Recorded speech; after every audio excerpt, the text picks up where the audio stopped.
So with the BrainPort, the way this works is you're wearing this little camera on your head on glasses, and you've got this little electrical grid on your tongue. And so whatever the camera is seeing, you feel that on your tongue. It feels like pop rocks. So if I'm looking at the coffee cup in front of me, I'm feeling the outline of the coffee cup.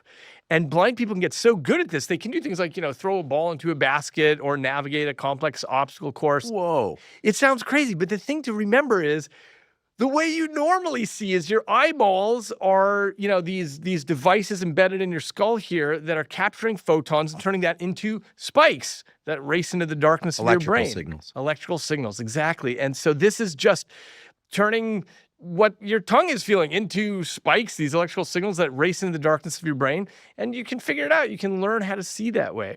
And again, it's with correlation because you feel something with your fingers, maybe you hear something also, and so you're putting that together and your brain says, oh, okay, I got it. There's a visual thing out there in the world. And the really wacky part I'll just mention is that people using the BrainPort who, let's say, used to have sight and lost it, they will report it is like sight. They say, I remember seeing, and this is like seeing, even though it's coming in through their tongue.